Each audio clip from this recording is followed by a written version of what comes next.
This post went absolutely viral, and eventually fact checkers had to step in to justify their existence and to explain why exactly they are so important. What's interesting is that for some reason, misinformation and disinformation is very harmful and dangerous for our democracy. But the government spares no interest in educating people how to figure out for themselves where the information separates from disinformation. I mean, if it's something so harmful, why delegate it to the fact checkers? By the time the fact checkers fact check the information is out there, why not teach the individual how to be able to discern for themselves?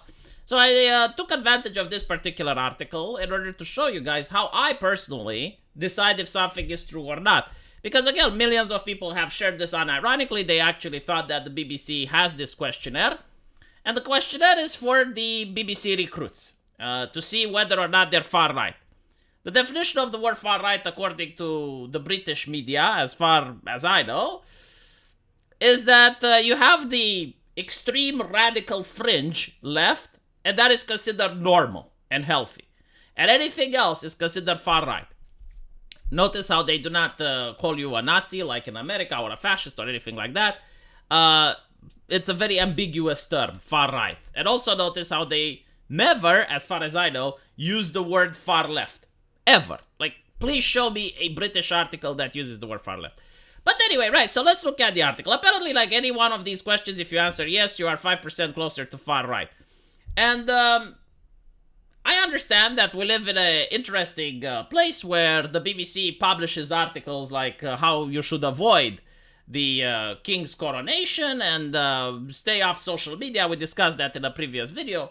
Very bizarre, unhinged article for a media company which should want people to watch the coronation because that's their bread and butter. But, they do say crazy things. I have seen in the media air conditioning are sexist, so it's very difficult right now to differentiate satire from reality. But when you see a question like I'm against grooming gangs, it should spark a little bit of concern. I mean, questions like, do you believe that there are only two sexes, or do you believe in controlling the border? Okay, I kind of see these being added in a questionnaire, right? Like where you're trying to filter right-wingers from left-wingers. But when you're like, are you against grooming gangs? That's a little bit sus, or have you ever criticized the NHS? Right? It sounds a little bit more like satire, so you need to be able to understand when something is so over the top, it may actually be false. Surprisingly though, sometimes I have seen news that are completely over the top, which happened to be true, and you're like, what? Like that was actually, yes, it was. Okay. So you need to do additional checking. Now, you need to see if the article names someone. Because usually when the press names someone, they are opening themselves to libel and slander, especially in Britain, where their laws for libel and slander are different than that of the United States. It's more easy to convict someone of them. So you read the article, and it says, it's absolutely ridiculous, said one Conservative MP.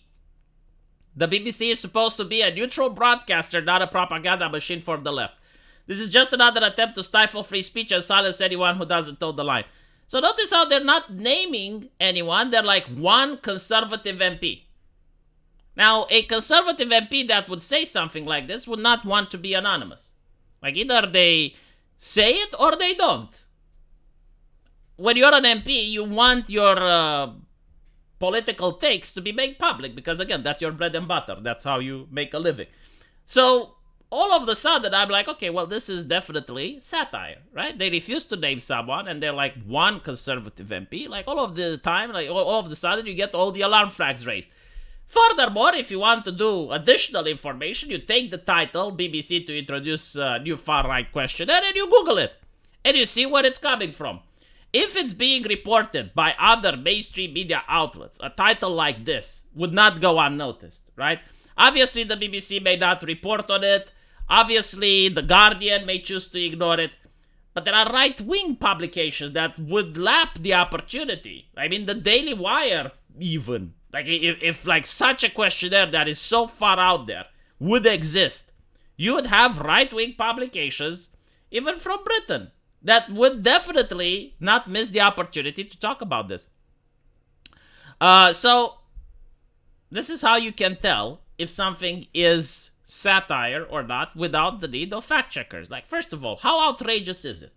Okay, it's okay for like something to be outrageous because that's why it's being shared. But if it's really that outrageous, I mean, I'm against grooming gangs. Come the fuck on, you know? I criticize the NHS. I mean, even the left criticizes the NHS because they believe that it may be racist, sexist, promoting inequity, blah, blah, blah, right? So when it's that outrageous, you already should be questioning further. And then when you Google it, you look at the title, what it is, what it actually advocates for. And if no one else is talking about it, if you don't have like a single publication discussing it, then clearly it's a fake. Also, on Twitter, like if on Twitter you're just promoted with the thumbnail of an article, and you click on it and it's not a link to the article itself, and then you Google the name of the article and you can't find it, it's a fake, right? So in this situation, it's coming from a publication called The Upper Lip, which is a satirical website. Now, how can you tell if a website is satirical or not? Usually they actively claim if they're satirical. But in the case you don't know, you can also look at the recent post and you see things like parallel parking and reversing to be removed from driving test as it discriminates against women. Parking is patriarchy, says DVLA inclusivity officer. Right, so when you see news like that, or another one, survey shows socialists prefer Hitler to Trump, is the lesser of two evils, says socialist worker chief. Right, like when you have articles like this, it's obvious that the publication is satire.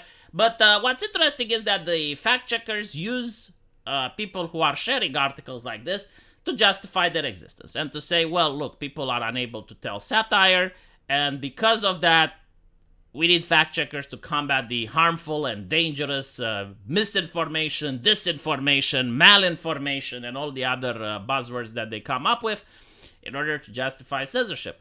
So in other words, when you're sharing articles like this, because you think it's funny, you are actually engaging in what the censors want, and that is justification for their existence.